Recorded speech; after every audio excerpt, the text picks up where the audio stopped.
उड़ीसा के बालासोर में जो ट्रेन की घटना हुई है वो महज एक घटना नहीं है, एक तरीके से कहा जाए तो बवंडर है। और ये बवंडर ऐसा है कि बिहार के जो लोग उस ट्रेन में सफर कर रहे थे, जिनकी मृत्यु हो गई है, उनके बॉडीज को यहां पर लाने के लिए वहां के प्राइवेट एम्बुलेंस वाले 45,000 से 50,000 रुपए की मांग कर रहे हैं।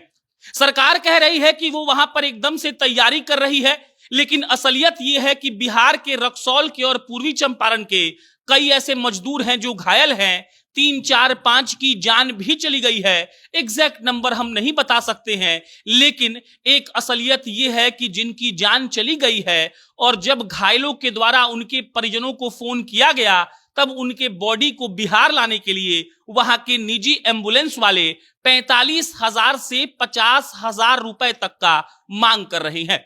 अपडेट यह है कि संजय जायसवाल जो वहां के सांसद हैं, उन्होंने रेल मंत्री अश्विनी वैष्णव को कहा है कि आप इस मुद्दे को देखिए। अश्विनी वैष्णव का उन्होंने व्हाट्सएप का स्क्रीनशॉट डाला है, लेकिन एक बार आप सोचकर देखिए कि ऐसे लम्हे में भी कई लोग होते हैं जिनको मानवता नाम की चीज याद ही नहीं होती और उनको लगता है ये आपदा का अवसर है और इसका फायदा रुपया कमाकर निकाल लेना चाहिए। 3 ऐसे मजदूर हैं जिनकी मरने की पुष्टि हो गई है पूर्वी चंपारण के। रक्सौल के 8 ऐसे लोग हैं जो बहुत घायल हैं। कुल मिलाकर 15-20 ऐसे लोग हैं जो घायल हैं और 3 लोगों की मौत की पुष्टि हो गई है। ये एग्जैक्ट खबर नहीं है, हम आपको बता रहे हैं, लेकिन सोचिए कि उनके बॉडी को जो लाने के लिए 45 से 50,000 रुपए जो एम्बुलेंस वाला मांग रहा होगा, उसकी मानसिकता कैसी होगी और वो इस आपदा को कैसे अवसर में तब्दील करना चाहता है। सरकार एक तरफ ये दावा कर रही है कि हम एकदम से वहां पर मौजूद जो चाहे वो घायल यात्री हो, चाहे वो यात्री हो जिनकी मृत्यु हो गई है, उनका हेल्प कर रहे हैं।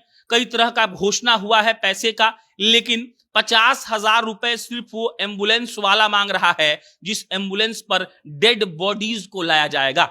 उन परिवारों पर क्या गुजर रही होगी जिन परिवार का आदमी नहीं रहा, वो आदमी कहीं मजदूरी करने जा रहा था। बिहार के जितने भी लोग थे वो केरल या फिर कहीं और नौकरी करने जा रहे थे और आज जब उनकी जान चली गई है, तब एम्बुलेंस वाले 45 से 50,000 रुपए मांग रहे हैं और उनकी मदद करने वाला वहां पर कोई नहीं है।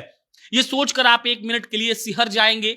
आदमी के मर जाने के बाद उसका शरीर पहुंचाने के लिए 50,000 रुपए की बोली लग रही है और अफसोस की बात यह है कि देखने वाला कोई नहीं है।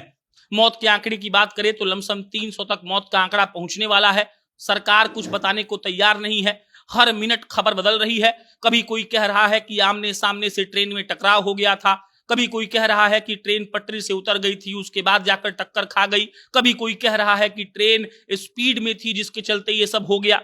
लेकिन लोगों के पास सही जानकारी नहीं पहुंच रही है और जो लोग घायल हैं उनको कहा जा रहा है कि सरकार पहुंचा रही है, लेकिन मृत अवस्था में जो लोग वहां पर हैं, उनके साथ जो लोग थे, जो बचे हुए हैं, वो इस बात का दावा कर रहे हैं कि उनसे 50,000 रुपया सिर्फ उनके बॉडी को उनके प्रदेश पहुंचाने के लिए मांगा जा रहा है। भगवान ऐसा कभी नहीं करे, ऐसा करे तो कम से कम इस बात का ख्याल रखे कि ज्यादा लोगों को हताहत नहीं हो। लेकिन अफसोस कि ये सब किसी के हाथ में नहीं था और जो हुआ सो हुआ। लेकिन आज मानवता को शर्मसार कर रहे हैं उड़ीसा के वो एम्बुलेंस वाले जो 50,000 रुपए सिर्फ उनके शरीर को बिहार लाने के लिए मांग रहे हैं। सरकार से अपील है कि आपने जो हेल्पलाइन नंबर जारी किया है उस पर काम भी करिए। जो लोग वहां पर है उनके शरीर को उनके घर पहुंचाना आपकी जिम्मेदारी है। अगर आप इस जिम्मेदारी से भागते हैं तो याद रखिएगा, चुनाव फिर आएगा और यही लोग जब आपसे सवाल पूछेंगे तो आप इनको जवाब नहीं दे पाएंगे। बाकी आपकी प्रतिक्रिया अपेक्षित है। हम फिर जल्दी किसी नई खबर के साथ मिलेंगे। धन्यवाद।